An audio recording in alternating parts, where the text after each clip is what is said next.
Hello dear learners, एक बार फिर से आप सभी का वेलकम है। आप सभी लर्नर्स का वेलकम है। और स्टार्ट करते हैं आज के सेशन को। फिर से ईडीएम्स के कुछ वर्ड्स डिस्कस करेंगे। होप सो अब ईडीएम के सेशन से आपको बहुत ज़्यादा बेनिफिट मिल रहा होगा। अगला जो ईडीएम है, लेटर एच तक पहुंच चुके हैं हम लोग, लेटर एच पर बात कर रहे हैं। तो अगला जो ईडीएम है वो है आपका हरकुलियन टास्क। अब हरकुलियन का टास्क का मतलब क्या होता है?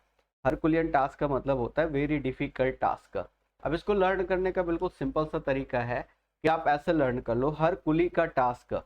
हर कुली का टास्क। हर कुली का टास्क कैसा नहीं होता, आसान नहीं होता, बहुत ही डिफिकल्ट होता है। तो you can say very difficult. Herculean का टास्क, फिर से ध्यान सुनिएगा, हर कुली का टास्क आसान नहीं होता। इसका मतलब वो कैसा होता है, बहुत ही डिफिकल्ट होता है।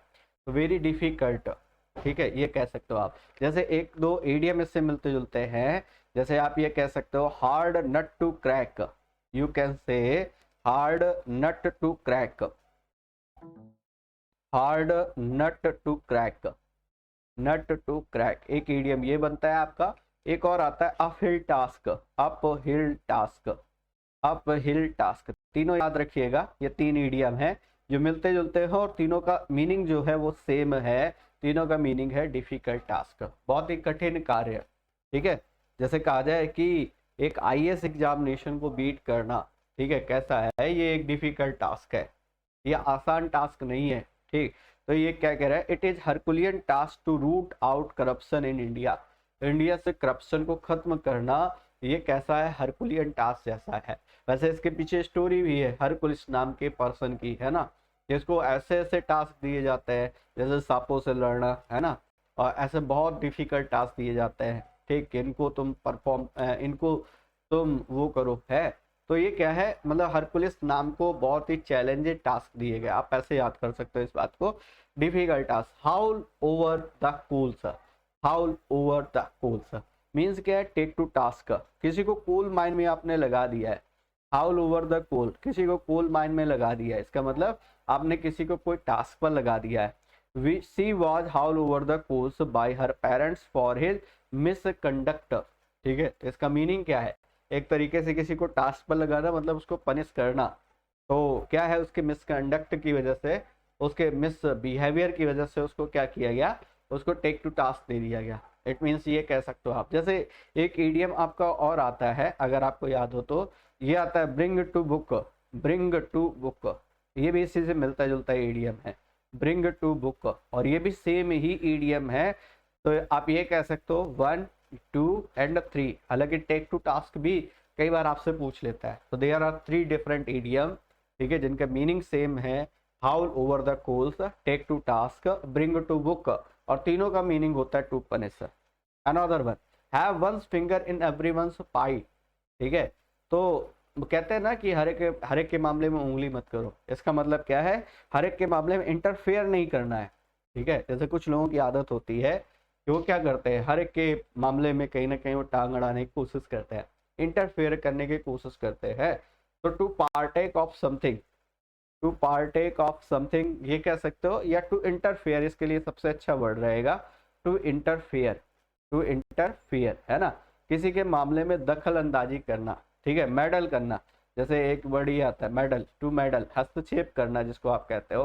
तो have one's finger in everyone's pie, हर एक के मामले में क्या करना, दखल अंदाजी देना। My best friend likes to have her finger in everyone's pie as she is in the habit of meddling with the affairs of others, क्योंकि वो हमेशा दूसरे के मामलों में क्या करती है, दखल अंदाजी करती है। Health and days, halcyon days कैसे होते हैं, पीसफुल डेज होते हैं, बिल्कुल शांति वाले दिन, जहाँ कोई लड़ाई झगड़ा नहीं है, युद्ध वगैरह नहीं है। कहते हैं भाई इस समय हमारे देश में हेल्थ एंड डेज चल रहे हैं। हेल्थ एंड डेज का मतलब पीसफुल डेज चल रहे हैं। ठीक है, there is no war, no battle, है ना, देयर इज नो फाइट। जैसे एक फैमिली में बिल्कुल हेल्थ एंड डेज चल रहे हैं, इसका मतलब क्या है कि बहुत ही ज़्यादा वो इस समय बहुत ज़्यादा पीसफुल डेज से गुजर रहे हैं।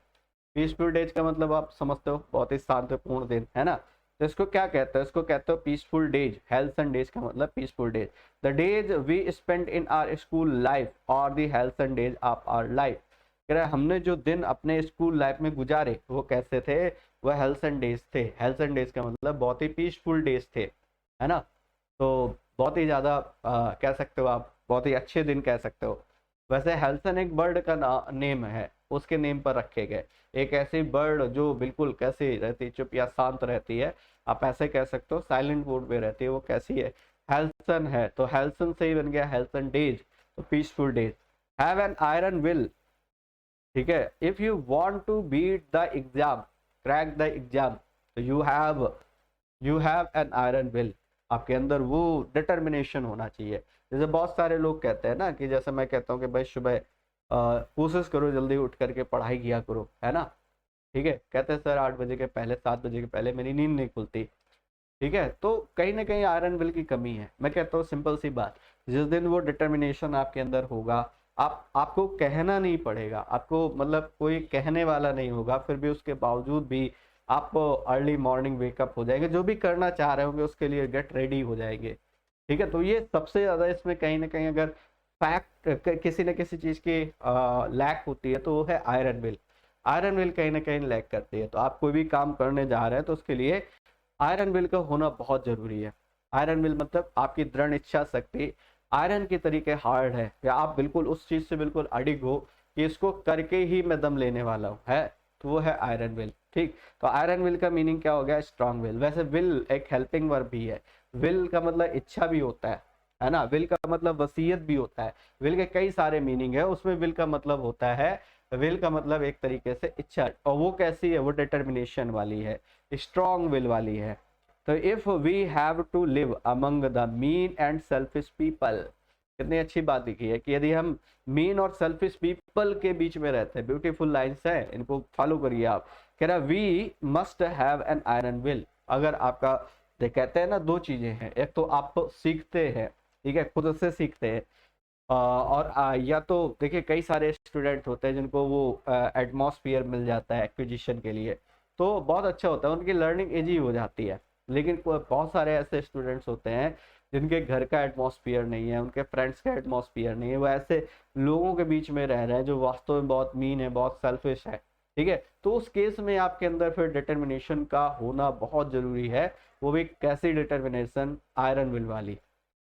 Another one, hold out an olive branch, ठीक है। अब ये कैसे है, इसका मतलब ऑफर ऑफ पीस, लेकिन इसको समझने की कोशिश करते हैं, ऑफर ऑफ पीस है क्या। Hold out an olive branch, कहीं पर बहुत ज्यादा कह सकते हो फ्लड वाली सिचुएशन है, इनंडेशन है, जल प्रलय है, ठीक है, और वहां पर सारे लोग बहुत बुरी तरीके से परेशान है, ठीक है। तो एक जो पक्षी है वो कोई ऑलिव ब्रांच, एक कोई आप कह सकते हो ट्री की ब्रांच का टुकड़ा है, और वो बिल्कुल कैसा है, बिल्कुल ड्राई है, ठीक है, वो लेकर के आ रहा है। तो उससे पता चल रहा है कि कोई जगह ऐसी है जहां पर क्या है, पूरी तरीके से चीजें सही हैं, वहां पर इनंडेशन नहीं है, वहां पर फ्लड नहीं है, ठीक। तो वही कहना चाह रहा है, hold out and olive branch का मतलब एक ऐसी जगह जहां पर क्या है, जहां पर मतलब पीस है, you can say like this, कि वहां पर पीस है। The terrorist are not prepared to hold out an olive branch to government of India. Another one, hanky panky, इधर उधर कह सकते हो, अफरा तफरी में कह सकते हो, हैंकी पैंकी। वैसे इसको बोलते हैं हेल्टर स्केल्टर। एक ईडियम और आता है आपका, कौन सा, ये आता है हेल्टर स्केल्टर, ये आपका आता है हेल्टर स्केल्टर, हेल्टर स्केल्टर, ये दो ईडियम है, दोनों को याद रखिएगा। एक ये आपका हैंकी पैंकी है, दूसरा आपका हेल्टर स्केल्टर है, तो दोनों को आप अच्छे से लर्न कर सकते हो, ठीक है। तो ये क्या कह रहा है, none of this hanky panky tell me the truth, ठीक है, none of this hanky panky tell me the truth. इधर उधर की बातों में मुझे मत उलझाओ, मुझे सीधे सीधे बात बताओ, टू द पॉइंट बात बताओ, ये बात क्या है। होप सो बात क्लियर हो गई। अनदर वन, आगे बढ़ते हैं। कह रहा है हैव फीट ऑफ क्ले। अगला जो इडियम है वो है आपका कौन सा, हैव फीट ऑफ क्ले। अब हैव फीट ऑफ क्ले का मीनिंग क्या है, क्ले मतलब जानते हो आप, मिट्टी। किसी के पैरों में मिट्टी लगी हुई है, कीचड़ लगा हुआ है, जिसको आप कहते हो, है। तो ये क्या है, इसका मतलब है वो दोषी है, ठीक है। इसका मीनिंग क्या है कि उसने कोई क्राइम किया है, उसने कोई गलत काम किया है, यू कैन से। तो the CBI inquiry has revealed that many ministers have feet of clay, है ना। सीबीआई ने इस बात को रिवील किया, इस बात का उजागर किया कि बहुत सारे जो मिनिस्टर्स हैं वो कैसे है, वो दोषी है, they are having feet of clay, है ना। तो फीट ऑफ क्ले का मतलब अपराधी होना, दोषी होना। Heart and soul, if you, फिर अगेन वही एग्जांपल मैं ले रहा हूँ, if you want to crack the exam, अगर आप एग्जाम को क्रैक करना चाहते हो तो आपको क्या करना, काम करना पड़ेगा, हार्ट एंड सोल तरीके से काम करना पड़ेगा, दिल दिमाग आत्मा, है ना, सब एक साथ काम में लगाने पड़ेंगे, है। तो वही है, डिवोटेडली, पूरी तरीके से, कहते हैं तन मन और धन, है ना, तीनों चीजें लगानी पड़ेंगी। तन मन तो ऑब्वियस सी बात है, लेकिन अब मॉडर्न टाइम में आपको धन भी लगाना पड़ेगा, तभी आप सक्सेस हो पाएंगे। तो ये क्या है, हार्ट एंड सोल, ठीक है, दिल दिमाग आत्मा सब कुछ लगा देना है, ठीक है, तभी आप सक्सेस हो पाएंगे। He took part in the annual function heart and soul, उसने हिस्सा लिया एनुअल फंक्शन में, कैसे, डिवोटेड होकर के पूरी तरीके से। Another one, hard and fast, strict, बहुत ही सख्त होना। जैसे आप कहते हो ना कि हमारे कॉलेज के जो प्रिंसिपल हैं वो कैसे हैं, हार्ड एंड फास्ट हैं, उनके रूल्स जो हैं वो कैसे हैं, वो हार्ड एंड फास्ट हैं। हार्ड एंड फास्ट का मीनिंग क्या हो गया, हार्ड एंड फास्ट का मीनिंग हो गया बहुत ज़्यादा सख्त होना, बहुत ही ज़्यादा स्ट्रिक्ट होना। जैसे इसी के वर्ड यूज करते हो, स्टर्न, STERN, स्टर्न, स्टर्न का मतलब होता है सख्त होना।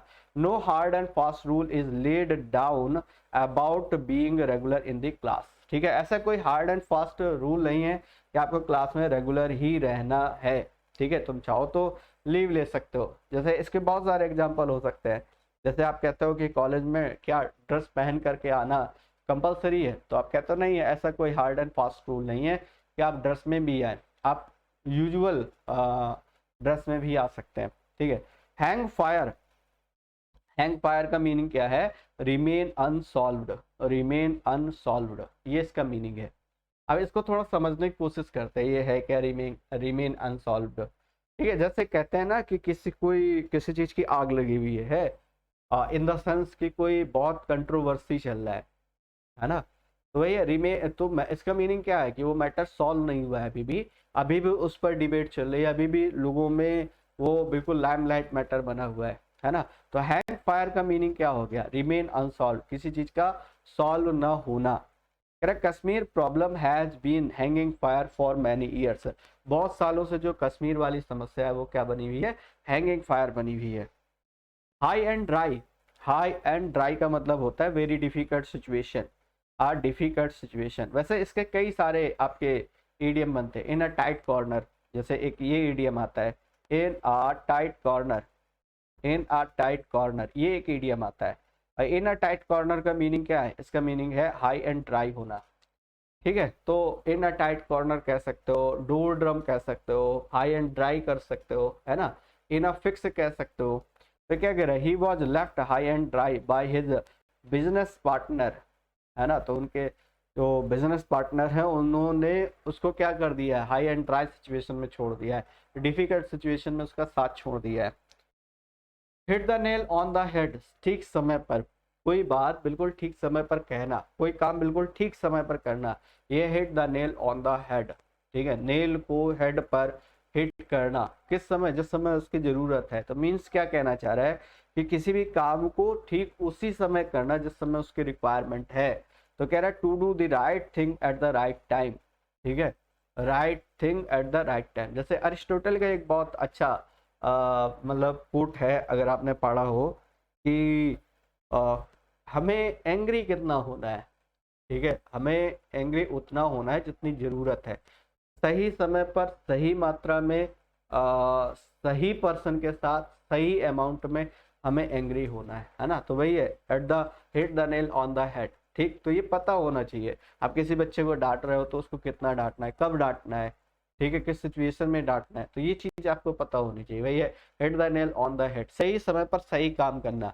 कई बार हम अपने बच्चों को इतना ज्यादा डांट करके डिमोरलाइज कर देते हैं कि वो फिर दोबारा से उस काम को उस काम पे उसका बिल्कुल भी इंटरेस्ट खत्म हो जाता है, फिर वो थोड़ा सा मतलब डिमोरलाइज होगा तो उसको काम करने की इच्छा नहीं होगी, खासतौर से किसी भी चीज में परफॉर्म करने की इच्छा नहीं होगी, है वो मतलब थोड़ा सा बहुत निगेटिव सोच वाला हो जाएगा। तो hit the nail on the head, Hobson's choice, इसका मीनिंग होता है किसी भी तरीके का ले दे करके एक ही चॉइस है आपके पास, बाकी कोई चॉइस नहीं है, वही है ऑप्शंस चॉइस, नो अल्टरनेटिव, कोई विकल्प है ही नहीं, ठीक है। अल्टरनेटिव कोई नहीं है। अब इसको लेकर के बहुत कंफ्यूजन होता है, ये एग्जाम में आता भी बहुत है। तो इसका मीनिंग पहले समझो, इसका मीनिंग क्या है, तो आप ऑप्शन कैसे भी देगा आप सुलझा लोगे। जैसे इसका मीनिंग ये है कि जैसे मान लो एक पर्सन है जो हॉर्स में डीलिंग करता है, एक ओल्ड लेडी है जो उसके पास हॉर्स लेने आती है ना, और वो कहते हैं भाई वो जो पर्सन है वो कहता है देखिए ये एक हॉर्स है, दुबला पतला सा बिल्कुल हॉर्स दिखाता है, कहता है ले दे करके यही हॉर्स है, आपको लेना हो लो, ना लेना हो ना लो, आपके पास कोई दूसरा अल्टरनेटिव नहीं है, ठीक है। This is called option choice, आपके पास कोई विकल्प नहीं है, कोई अल्टरनेटिव नहीं है, ठीक है। जैसे खासतौर से जो लोअर मिडिल क्लास फैमिली से बिलोंग करते हैं, उन बेचारों के पास केवल एक ही रास्ता है ले दे करके, अगर बात की जाए तो किसी तरीके से अच्छे से पढ़ाई करके उनको सक्सेस लेनी है, किसी तरीके से अच्छे से पढ़ाई करके उनको जॉब लेनी है, ये उनके लिए ऑप्शन चॉइस बना हुआ है, अल्टरनेटिव चॉइस है ही नहीं। तो क्या कह रहा है, the employees in the private sector have option choice because they are force to accept what they are order to. अब जो प्राइवेट सेक्टर में काम करते हैं, बॉस के सारे ऑर्डर मानने पड़ते हैं, उनके पास कोई चॉइस नहीं है, जॉब चली गई तो और समस्या, फैमिली के लिए और ज्यादा समस्या हो जाएगी। Have too many irons in the fire, जैसे मान लो कोई लॉ स्मिथ है, वो क्या कर रहा है, उसने एक बार कोई आग लगाई और उसमें बहुत सारे आयरन्स डाल देता है, बहुत सारे आयरन्स, जो कि वो आयरन्स का काम करता है, और उसको उन आयरन्स को किसी न किसी डिजायर्ड शेप में उनको शेप देना है, तो वो क्या करता है एक साथ बहुत सारे आयरन्स डाल देता है और फिर उनको डिजायर्ड शेप में अपना करता रहता है। तो मतलब क्या है, आग एक ही जलाई है, बहुत सारे आयरन्स डाल दिए, इट मीन्स क्या है, मीनिंग ये है कि एक ही समय पर बहुत सारे काम करना, है ना। तो doing many things at the same time, एक ही समय पर बहुत सारे काम करना। He is a fickle minded and has too many irons in the fire, वो फिकल माइंडेड पर्सन है और वो क्या करता है, he has too many irons in the fire. Hold in abeyance, आज का आखिरी इडियम है होल्ड इन एबियंस। होल्ड मतलब एबियंस का मीनिंग अगर आपको पता है, इसका मतलब होता है किसी काम को आगे के लिए टाल देना, ये इसका मीनिंग है एबियंस का। तो मीनिंग क्या है, पोस्टपोन कर देना, किसी काम को आगे के लिए बढ़ा देना, ये इसका मीनिंग है। जैसे आप डिले कहते हो, जैसे पोस्टपोन कहते हो, जैसे डिफर कहते हो, डिफर भी एक अच्छा वर्ड है इसके लिए। अगर आप ये सीखना चाहते हो तो एक वर्ड इसमें और आप नोट कर सकते हो, वो है डिफर, DEFER, ध्यान देना DIFFER नहीं है, DEFER। इसका मीनिंग होता है डिफर करने का मतलब किसी काम को आगे के लिए पोस्टपोन कर देना, तो ये मीनिंग है postpone. For lack of funds the district administration has held the construction of road in abeyance. Fund की कमी की वजह से वो जो काम है कंस्ट्रक्शन का, उसको क्या कर दिया गया, आगे के लिए पोस्टपोन कर दिया गया है। तो डियर ये थे आज के आपके एडीएम्स। होप सो पर डे का काम पर डे कर रहे होंगे, बार बार मैं इस बात पर जोर देता हूँ कि आप पर डे का काम पर डे करें, सक्सेस आपसे दूर नहीं है, एक ही मूल मंत्र है, उसको जिस बच्चे ने जितनी जल्दी मान लिया उतना बेहतर होगा उसके लिए, ठीक है। चलिए तो साथी मिलते हैं फिर नेक्स्ट सेशन में, आएंगे फिर से कैरी करेंगे, कुछ चीज़ों को और एक्सप्लोर करने की कोशिश करेंगे। Thanks for attending this session, thank you guys.